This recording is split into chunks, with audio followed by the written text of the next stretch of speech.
السلام عليكم ورحمة الله وبركاته. نحمده ونصلي على رسوله الكريم. أما بعد، قابل قدر محترم حضرات، معزز نوجوان ساتھی،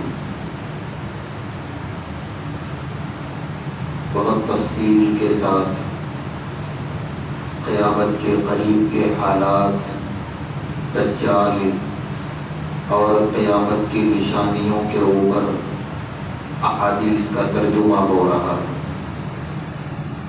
آج بھی انشاءاللہ اسی مضمون کی احادیث کا ترجمہ ہوگا۔ پہلی روایت جس کے راوی ہیں حضرت انس رضی اللہ تعالی عنہ، فرماتے ہیں قال رسول اللہ صلی اللہ علیہ وسلم، اللہ کے رسول صلی اللہ علیہ وسلم نے ارشاد فرمایا، بعثت انا والساعہ، میری بعثت اور قیامت کہاتین اس طرح ہے۔ دو انگلیوں سے آپ نے اشارہ فرمایا کہ میری آمد اور قیامت بس اتنا ہی فرق ہے دونوں میں، کہ پیارے نبی صلی اللہ علیہ وسلم کی آمد ہو گئی۔ اب اگر کوئی دوسرا بڑا واقعہ ہونے والا ہے کائنات میں تو وہ قیامت کا آنا ہے، اب کوئی نبی آنے والے نہیں ہیں۔ تو اتنی قربت ہے قیامت میں اور پیارے نبی صلی اللہ علیہ وسلم کی بعثت میں۔ اب پیارے نبی صلی اللہ علیہ وسلم کو گزر کے بھی 1400 بلکہ 1450 سال ہو گئے، تو اندازہ لگائیے کہ اب ہم اور کتنے قریب آ گئے ہیں قیامت کے، بہت قریب۔ چنانچہ اس کے بعد کی روایت ہے جس کے راوی ہیں حضرت انس رضی اللہ تعالی عنہ، فرماتے ہیں قال رسول اللہ صلی اللہ علیہ وسلم، اللہ کے رسول صلی اللہ علیہ وسلم نے ارشاد فرمایا، مثل هذه الدنیا، اس پوری دنیا کی زندگی کی مثال، مثل ثوب، ایک کپڑے کی طرح ہے، شق من اوله الى آخره، کہ جس کپڑے کو شروع سے پھاڑا جا رہا ہے، جیسے قینچی سے کاٹتے ہیں کپڑے کو، فَبَقِيَ مُتَعَلِّقًا بِخَيْطٍ فِي آخِرِهِ، پیارے نبی صلی اللہ علیہ وسلم فرما رہے ہیں کہ یہ کپڑا مکمل کٹ چکا ہے، آخری دھاگا کٹنا باقی ہے۔ فَبَقِيَ مُتَعَلِّقًا بِخَيْطٍ، آخری دھاگا بس لگا ہوا ہے، اس کو کٹ کرنا باقی ہے۔ تو اس پورے کپڑے کے مقابلے میں وہ ایک دھاگا کیا ہے، بہت معمولی۔ تو اس پوری دنیا کی زندگی ہے جو گزر گئی، اب جو باقی ہے وہ ایک دھاگے کے برابر ہے، وہ بھی بس کٹنے ہی والا ہے۔ فرمایا پیارے نبی صلی اللہ علیہ وسلم نے فَيُوشِكُ ذَلِكَ الْخَيْطُ أَن يَنْقَطِعَ، کہ بس اب وہ دھاگا بھی کٹنے ہی والا ہے اور کٹتے ہی قیامت برپا ہو جائے گی۔ تو ہم لوگ جس حصے میں دنیا میں بھیجے گئے ہیں، یہ حصہ بالکل اخیر کا حصہ ہے دنیا کا، کہ اب دنیا کی زندگی بہت مختصر اور بہت کم رہ گئی ہے اور قیامت بہت قریب ہے۔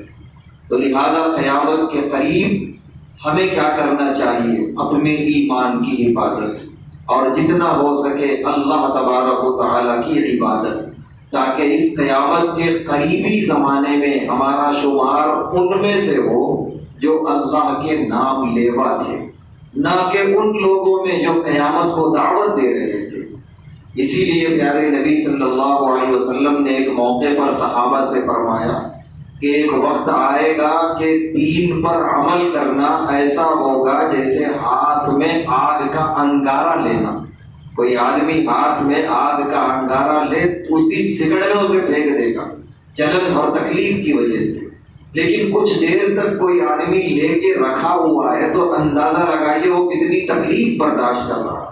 تو پیارے نبی صلی اللہ علیہ وسلم نے فرمایا ایک زمانہ آئے گا کہ دین پر عمل کرنا ایسا تکلیف برداشت کرنا ہوگا۔ تو ہم جس دور سے گزر رہے ہیں یہ دور آغاز ہو چکا ہے اسی کا، کہ دین پر عمل کرنا، اس زمانے میں باحیا بن کے رہنا، آنکھوں کی حفاظت کرنا، دل کو صاف ستھرا کرنا، نمازوں کا پابند بن کے رہنا، زبان کو جھوٹ سے بچانا، یہ بڑے مشکل کاموں میں سے۔ ایسا نہیں ہے کہ ناممکن ہے، نہیں، ممکن ہے، کرنے والا کرے گا، لیکن ماحول ایسا بنا دیا گیا ہے کہ آدمی باہر نکلے تو جھوٹوں کے ساتھ مل کے جھوٹ بولنے لگے، بے حیاؤں کے ساتھ مل کے وہ بھی بے حیائی کرنے لگے۔ اب ایسے بے حیاؤں کے بیچ میں حیادار بن کے رہنا، جھوٹوں کے بیچ میں سچ بولنا، یہ آگ کا انگارہ ہاتھ میں لینے کے برابر ہے۔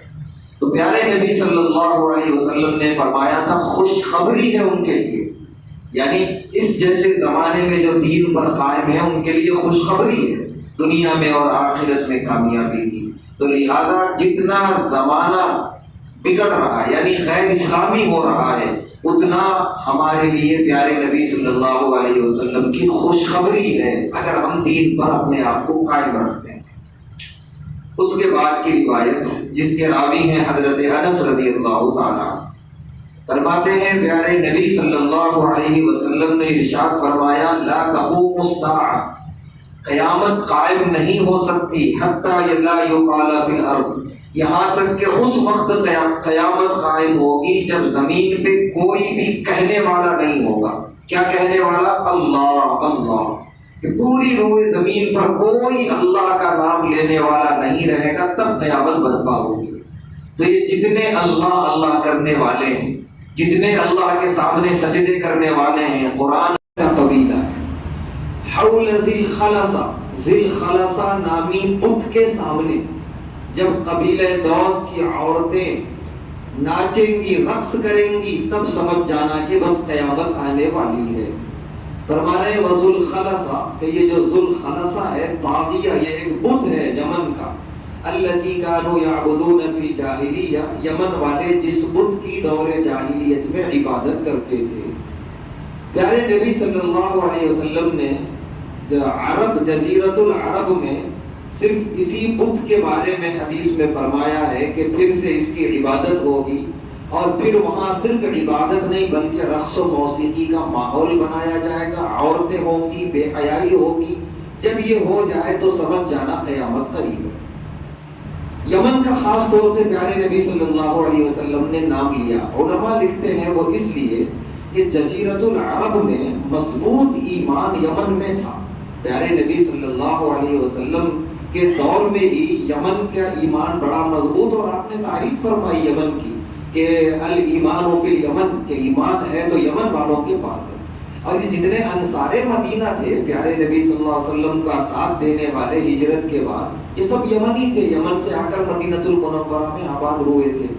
تو جزیرۃ العرب جہاں سے اسلام نکلا، پھر اس میں بھی ملک یمن کہ جو سب سے مضبوط ایمان والا ملک، پھر اس میں قبیلہ دوس کہ جس نے بالکل شروع میں ہی بت پرستی کو چھوڑ دیا تھا، ان سے توبہ کر لی تھی۔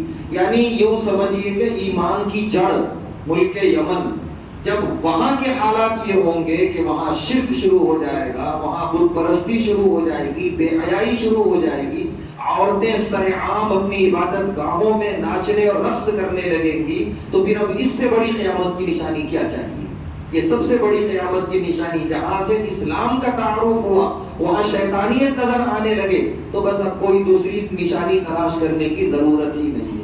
تو علماء نے لکھا کہ پیارے نبی صلی اللہ علیہ وسلم نے اس قبیلے کا نام لے کر ایک اشارہ دے دیا کہ اصل جو جڑیں ہیں اسلام کی، وہاں پر بے حیائی عام ہو جائے گی۔ لہذا اگر سعودی عرب میں کچھ ایسا ہو رہا ہے تو بعید کیا ہے، یمن میں ہونے والا ہے اگلے کچھ دنوں میں قیامت کے قریب۔ اگر متحدہ عرب امارات میں مندریں بنائی جا رہی ہیں اور باقاعدہ پوجا پاٹ کی اجازت دی جا رہی ہے تو بعید کیا ہے، کیونکہ یمن نہ تو متحدہ عرب امارات کی تعریف کی پیارے نبی صلی اللہ علیہ وسلم نے، نہ سعودی عرب کی کوئی تعریف کی، یمن کی تعریف کی آپ نے، اور پھر فرمایا یمن کا یہ حال ہو جائے گا۔ تو پھر ان عرب ممالک کا کیا، یہاں تو بدرجہ والا حالات خراب ہوں گے، بد سے بدتر ہوں گے حالات۔ تو جس طرف دنیا جا رہی ہے حدیث کے روح سے وہ ہونا ہی ہے ہر حال میں، بس ہماری ذمہ داری یہ ہے کہ ہم اس کا حصہ نہ بنیں۔ قیامت کی نشانی کا جو حصہ بنیں گے بالاتفاق جہنمی ہے، جو اس دور میں اپنے آپ کو قیامت کا حصہ بنانے سے بچا لیں گے، انشاءاللہ وہ جنتی رہیں گے۔ تو پیارے نبی صلی اللہ علیہ وسلم نے بڑا لطیف اشارہ اس حدیث پاک میں دے دیا. اور بھی کچھ احادیث ہے انشاءاللہ قیامت کی نشانیوں کے بارے میں آئندہ اتوار ترجمہ ہوگا. اللہ تعالیٰ سے دعا ہے کہ اللہ تبارک و تعالیٰ ہم تمام کو قیامت کے قریب کے بگڑتے ہوئے حالات سے محفوظ فرمائے, قیامت کی نشانیاں بننے سے محفوظ فرمائے, اور اس آخری دور میں بھی اللہ اللہ کہتے ہوئے زندگی گزارنے اور دنیا سے جانے کی توفیق عطا فرمائے. وآخر دعوانا الحمدللہ.